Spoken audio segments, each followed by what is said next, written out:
KLCC. Kita mau lepas makan buffet Ramadan.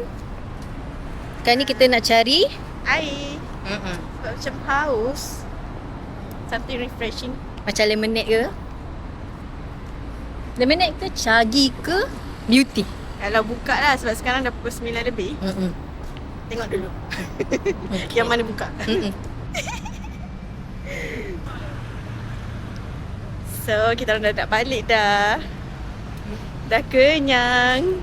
Macam ni lah KLCC malam-malam. Ya. So lively. Kita kat mana dah? Dekat Avenue K. Harap-harap kedai semua buka lagi. Tengoklah semua. Kita nak order yang baru ni. Yuzu Thai Guanyin Tea. Kita nak try yang baru. Harga dia RM16.90. Mungkin nak mengumpat. Boleh Tia. Cuba Tia. Tak boleh.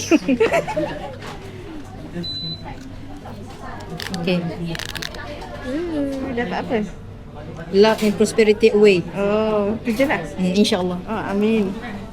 Macam ni. Masing-masing. Kakak, tengah rakam ni tunjuk tu. Bukan dia? Kak. Ni lah. Ni. Macam mana? Kan. Dah pun tak tahu. Ha. Okay, cucuk.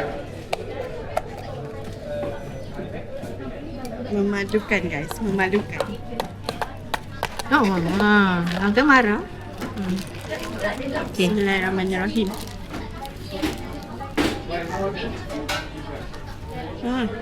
Sedap. Sedap tapi ada rasa pahit-pahit grapefruit ni, jom. Tapi refreshing. Sedap. Jom.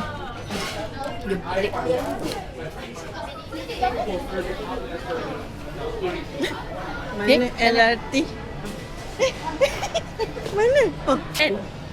Sedap tapi dia macam di hujung-hujung ada rasa Macam pahit-pahit. aftertaste dia tu pahit di hujung. Dia ada rasa pahit sikit sebab dia ada grapefruit. Tapi sangat refreshing sebab dia yuzu kan. So korang boleh try. Harga tadi RM16.90. Betul. Okey lah, sedap. Kita dah nak balik. Sekarang dekat LRT Pasar Seni dan nak pergi ke MRT Pasar Seni. Kat dalam ni je. Tinggi ke main? Nak balik, nak tidur.